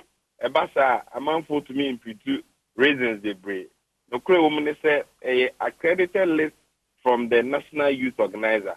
Party no e man to me say ono no coordinate all Tescom activities. Nti sa pepepe ne say okay. As we speak, and pay album, Obia SSN Ninsaka album, Ninsaka Evans. Obia SSN Ninsaka album, Ninsaka. If the album party or headquarters, yeah, the copy Emma elections committee members are almost so agents so Ediama prospective candidate. Now, Omashe, me did say, yeah, and we Ebia na obi nim say constituency we na chairman we na secretary we na youth organizer enu nti akwanya ho say omo be discuss me no ka say Eastern region album omo de buy no constituency di entimi amfa omo de ama nti national party generate no sa 5 constituencies ni nim anope ye ka say ye ne yisi ay discussions ntiasia ba akwenya ba omabefeso ama ehwe akwa akon na de eseso mo ye bia omaye migidi se bibi chi obi so na de ba yidi nkomo de esese ye de to eze ese wan fa to be esese da efito nti se no bin fatna se a de achi obi aso no o de ba fa. Okay. Evans, finally, now Feminia Okwan, Council of Elders in the Ashanti region. One more raise issues. See, and when Ebe, one more fupa, say, one more year, a nipa edu 10, and also Mokotwaba. And so, nipa and 9 pair, and one more album in Siano, one more Yomudia, one more Ehunu, Ashanti region. Pachawati. Emma Metomini, Council of Elders say, in Pinufa, almost some party na. Oba dia daroma omedu omumpenyin fie so yese uni penyin ofie due enya dia ye mpenyin fo no ebebo manim tiasa ema meto manim say the make no manim say register a free headquarters square no omu mpepepe sa ba waken mediate ebi ba bia konfantan so ebo say the way ye oboy ma yihu ba bia niema no said they overcome enko yi o nyi ne sesa na tebe so mediation. Okay. Evans, ya na wasena ya fancy actually be na ya besan so akasa bio. Evans Mako is a director of elections for the New Patriotic Party in Nnawotwe Command. Papa, enti ordin chimamba. Maybe quick reactions na fe yenhwe ye betimi asori so. Oh, say dodo na no say me kai no ana o say ema meto mani me ema meto mani ye. E na ne ababeto mani mto so no. But Papa, in times like this, you know, relaying of some of this information to the national level, because for instance, test convoy they say, say Nra, chesi, honorable Simon say mensa chesi, no say the petition kra, mano, engano. Enti say adia etimi atra region kraba national akam you say nke na Evans say nke bia as director of elections no wetimi ayden etu ho na mo ba community bi Papa. Oh, try bia say o fie na say lampo ura baso baba ji lampo o honso na uni ho eto de bia lampo ura baso baba ji ni lampo o honso na uni ho eti ye chesi obia ye nyano ne ande no o na ne say media adwuma ye eto de bia ne de samna ngoma ba I say very lampo that very the lampo eto de bo ha o honso na uni ho kanjo se ni eno so so ho me nka se kan sa ne tie ne mo pa se tescon ma mi ani abre pa so we chairman of the regional election committee na no mo nyinati one city oba ko boa either say wangochi ankope no so kuchi mpe no na say ope no pa de ane onipa na necessary oje no oboapa yira onyira nso so yira either one doesn't help the party. Okay that's it. Yeah, wrap it up. Yeah. But quickly, Ebia, Bibi Odma or the Omunyana say, Nyame Adomo a no mienu ekono sim no for Besaba beto so na yahwe by that time na enioma peke apunze afina omuguso toto delegates ni be kura nra auditorium ho no ne ho kekeka ho enenra pe denra Evans ni makoye director of elections my etiase no omuhia say conference so party no secretary also obek make account treasurer ni ade and san we are abato no ato aso ntia na activities we precede election na kasa eno no ban san na nkro aba no nkro no mo hyase enso so na o paper no enso time no enko sa but the ye kanyina na say enso be me bebre o mo hyase parties no na party no we MPP eneto aba no omo ntiase se eye omo am utwa ketrema toton we a na only nambia and the bia on baby I onsusan so wo general election so and apeda me can say me na say sorry say MPP for make me a break 8 no how transparent how free fair sabato ya omotu because ebe kono say ebe bo am make me a break 8 no e wi ase ofa konfo yira moti afa oto o no ka se bro wo o jai usisi anansi usisi o ubu koto kwase a nyame na hwa wi wati ase nti de wo mu ni se de wo ye wa wo nipa na wo ne no efra ba no usisi no de abufu kwotena nchen a nko an ntimi nkwaji tumi no e yade a wo se top party fo ni trim obo no kwan bia se position a wo pe no e na adwen wo so nti obechinchin ni se titi ankrofo na so de nsa wo nkrofo ani na akwaji tumi afi wi anaka ne nsam because nko an ntimi nko and some of class on Pedro Nyati for the political party numbers na ye. It one hwe kwa be fa so be treating numbers no in contest within party na. In the long run no, EBS pen in 2008 after 2007 omo ye prime minister dey we na nipa omo anya injuries. Omo ntimi entreat sa injuries no. And they echo my party no. Oh, NDC 2000s. NDC 2000s. What I say? Party me no. Experience is the same, but woman sua dey sebeduasa. Woman sua dey sebeduasa. Okay. Oni say nipa no olusu ne kwan so a. Ebusafo mo yen ko trade fair. Ekua aboatwa ya Adom. Ansa na e be soro so kra. Okay. Ya fa ni taw. Ekua so ma me trade fair na fe boy amane.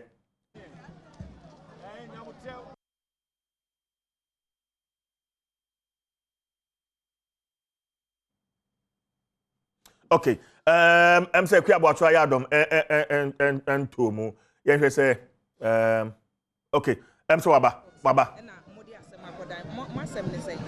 The woman say ye nipa about 21 and ye file say ye be contest Ayawaso Central Konwa no na emu 21 emu 9 me ka ho bi at the constituency vetting committee no court say vetting committee no e be bias because of relationship individuals be our relationship with the regional minister or your MP our constituency ho no the other 10 group no ye honorable Henry Court MP no ni team no friend team Henry and ye other 11 na yaka no ye ni team but ye 11 ne dey ye individuals back together and ye mu 9 court now ye mu 9 na court no mienu an court na mienu na an court no omo de baako o converting committee ma ye clear no say or qualified to contest ye mu 9 no so e call no so no converting committee ama ye clear emu 5 say omo so betimi contest elections no ana omo disqualify ye mu 4 say ye timi enko but ye before na omo this decision by no na yakọ high court to say ye place injunction on the vetting nyame chade ye 25th 20 enra Friday 27th ana ye di asem no ana high court adi boy asem no gu ye on boy asem no gu ye no party impanyfo etro say Ayawaso Central should go ahead and conduct elections. Interestingly no ye be hwe ya omakwakoye acclamation 10 people na regional minister Henry Court and call for now what declare team Henry no yako swear on say they are going unopposed. Omo ye clear on say on contest there was no election for them. Now adia baako a kanwa I know the nipa na court member on kasa kan assembly say nipa baako a on kan ye 9 no ho one court ni bi one call vetting committee because he has several injunction on the vetting committee and entity antenase no ye call alternative dispute resolution no omo disqualified no say one submitting no to the vetting process no or disqualified one o man ka hwe ankyere no alternative dispute resolution committee no so amfre no anka hwe ankyere no enti ono so feel say party no ani ni ye tenura no so ko file interlocutory injunction against the party say executives na no they shouldn't go ahead enti ya several party no a several electoral commission interesting say electoral commission ra oba ye say oba be declare conform say unopposed omunko eti dey several elections committee chairman Mr. Aro Solomon and there are several party for say preventing Ayawaso Central from participating in the delegates conference now ye hold no and then no nti momo de ne say Ayawaso Central enko an ye nyi won firi momo maka ne nto omo nto omaba Ayawaso Central the injunction down omo so omo ntimi participate in the delegates conference. Nti o de nkrata no ama chairman of the conference. Yes, yeah the nkrata na ma Mr. Aro Solomon. Was sign. Eti mo hwe animu se obi a beto Ayawaso fund to be no mu to be e. So mu to be a ye be advise say say serve one. Believe na nti no say ye don be court. Ako cite you for contempt.